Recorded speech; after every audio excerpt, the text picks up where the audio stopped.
Mazao TV. bi mbir mi jógee muy opposition pouvoir yëpp dañ ci ànd mais bu ñu garder comparaison bi rek gis nañ keroog tamit premier ministre France mu dem assemblée nationale gars yi kii ko bu baax mu wax ne même ci état d'urgence tamit assemblée nationale dafa war a continuer def rôle am di contrôler l'action de l'exécutif mais pour man président Macky Sall coow li yëpp aussi moom moo ko teg boppam parce que bu dee da nga def déclaration ne da ngay mettre en place un comité de pilotage boo xamante ni moom moo war a def lépp tey moo war a def lépp dans cette affaire là mais waroo jël ay décisions aussi ci ginnaaw boo tegagul le comité de pilotage bi nga waxoon ne da nga bëgg mu inclusif parce que comme da nga jóg bi mbir mi jógee sénégalais yëpp ñëw adhéré parce que en temps normal ay recettes état la ñuy jël di ko jëfandikoo ak yeneen mais xam nga lii ba ci journalistes yi nga xamante ni sax seen doole bariwul dajale nañu 1 million de francs dem joxe ko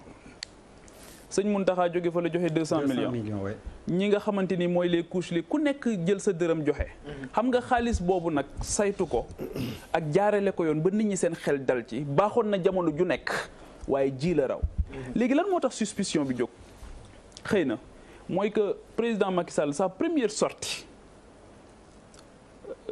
su doon dafa dem ci professeur Seydi service des maladies infectieuses wala soit mu dem feneen comme ni koy yeneen chef d'état yëpp defee ñu xam ne la gravité de l'heure commandé na mu gën a fësal loolu waaye premier sortem dañ ko gis mu mel ni ku nekk ci campagne électorale aussi di def revue de troupe di xool ay tonnu ceeb di dox moom kese ñu mettre ko en exergue donc loolu jox xeex bi aussi beneen cachet mel ni ñun dañoo nekk ci jamonoy famine wala jamonoy insécurité alimentaire boo xamante ni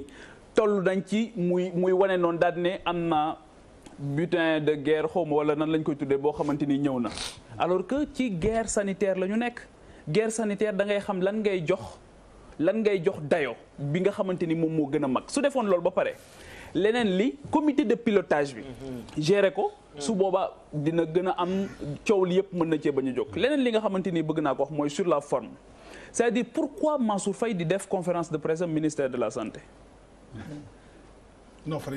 conférence de presse c'est-à-dire que ñiy def bu fekkoon ne comité de pilotage am na ñu wutal ko benn caractère général et impersonnel su boobaa bu ñu ko defee foofu dina gën a nit ñi seen xel dina ci gën a dal ñu xam ne lii kat ak peut-être une autorité indépendante su boobaa dinañ xam ne lii kat wala une personnalité indépendante dinañ xam ne lii kat njëriñu amul benn connotation politique ak yooyu parce que wax nañ ko encore une fois pour man non seulement la personne de Mansour Faye pour man ça dérange te dafay créer suspicion mais déjà kenn joxu ko ministère bi mu yor sax dafa dama koy wax depuis longtemps c'est-à-dire que développement communautaire nga am un ministre en charge des collectivités locales nga ñëw ne équité sociale mais équité sociale c'est un idéal qui est poursuivi par tous les départements ministériels ça peut pas être un ministère pour man déjà sur la forme c'est un problème on a créé quelque chose pour quelqu'un boo xamante ni xamuñu à quelle fin et aujourd'hui on a vu son ni mu amee problème tey comment est-ce que tu peux dire à un journaliste soo ma laajaatee loolu ma porter la plainte mel ni laaj léegi dañ koy tere ci réew mi pour man c'est inadmissible et que loolu dañ ko war a arrêter léegi état d'urgence tamit c'est pas une porte ouverte pour ngay jël bëgg a saper suspension des droits pour nga suspendre yenn droits yi leneen li nga xamante ni bëgg naa ko wax Abdoulaye Der mooy ana commissariat bi nga xamante ni ñoom ñoo yor la sécurité alimentaire le ministre de la santé et de l'action sociale la ana waa action sociale ana ñii nga xamante ni dañu am expérience doon nekk ci kaw gi di xool xam ñii seen base de données tey ji buñ ci sukkandikoo mettre leen à contribution mën nañoo dem sans tambour ni trompette mais loxo bu tàmm gudd aussi su bëggee xëy na day gàtt day poser problème pourquoi suspicion am ci ne est-ce que niñ joxee marché yi baax na c'est parce que dañoo amoon habitude di joxe marché yoo xamante ni ñu ko doon joxe yàlla xam est-ce que ki ñu ko jox moom lañ ko war a jox loolu tamit légitimement et je persiste aussi que effectivement ki ñu jëndee li nit ñi di poser question mooy pourquoi l'État du Sénégal jubalul ci ki nga xamante ni moom moo am le stock suffisant muy Dreyfus bi mu wax jënd foofu c'est une multinationale peut-être que am na ci yoo xamante ni bu ko defee mën na am na ñu mën a dal ci kawam parce que ay organe de contrôle yoo xamante ni droit international mën na dal ci kawam peut-être que loolu moo tax keneen dem jënd ci moom jaayet état du Sénégal mais quoi qu'il en soit li ma jàpp mooy même bu fekkee ne 1 franc la même bu fekkee ne 10 francs la mënuñu nangu mukk li Idrissa Seck doon wax te d'accorduma ci ak moom ne ndox mi fay lakk gi kenn du ko segg ak yooyu foog ñu segg ko nag waaw foog ñu segg ko parce que xam nga lu tax dañuy bañ mu am ay précédents dangereux te li tax ñu war ko segg mooy justement parce que ça a sabordé presque tout le travail qui a été fait depuis le début léegi le débat s'est installé ñun installé wuñ ko pourquoi bu fekkee ne débat bi ñorul woon xom mais lan moo tax Mansour Faye def conférence de presse li tax mu def conférence de presse moom xam na ko li tax mu ñàkk tooy xepp moom xam na ko justement parce que. et puis salle bi amoon na climat. parce que les craintes. si salle bi amoon na climat. parce que les craintes ba pare Abdoulaye Dé parce que les craintes sont légitimes parce que ñiy wax yëpp ne jarul saytu. ñooñu ndimbal li concerné wu leen de ñiy joxe ndimbal mi yëpp concerné wu leen. c'est-à-dire que on est ñiy joxe ndimbal yëpp ñoom concerné wu leen ñoom waruñu cee bokk ñoom. loolu tam c'est un problème léegi nag les chiffres yi ñu doon wax autosuffisance en riz.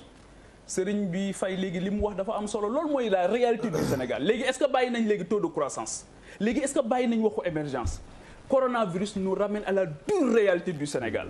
bi ñu doon wax ñu naan ñu ay affaire partisanerie la justement du partisanerie xëy na nous on a la chance de faire le pays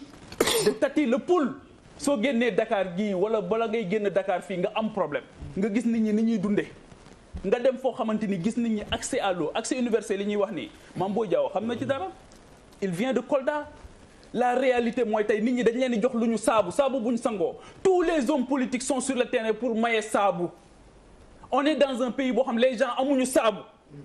et après on vient nous dire que nit ñi tey jii kan moo ci am problème mu saabu ci ñun ñi mais am na ñoo xam dañuy dem di leen may saabu ba pare di ko photo di ko wane ci internet bi c'est ça la dure réalité de la vie Madar amuñu ko Madar c'est ça le Sénégal aujourd'hui donc pour man soyons beaucoup plus humbles gouverner générosité la nañu ci def yërmande nañu bàyyi ñi am poste am domba tànk tey foog ne ñoom ñoo am le monopole de la vérité jàpp ne ñoom ñoo gën a bëgg réew mi li ñuy joxe nii du action de solidarité c'est une obligation ñoom ñoo ko moom 200 millions sëñ Mountakha kan moo ci gën a yey waa Sénégal yépp sunu 1 million yi convention des journalistes joxe kan moo ci gën a yey Sénégal yépp mais c'est ça la vérité li ñu leen di jox ay bu fi kenn tàccu kenn bu fi kenn woyal kenn bu fi kenn tëggal ndënd kenn c'est votre droit seen xaalis la te demandez plus parce que nous sommes vers un horizon très incertain mais ñaari saaku ceeb benn butéelu diwlin ñu bëgg a filmer la ko wane la ko su ma doon président li mu filmer port noonu sax duñ ko filmer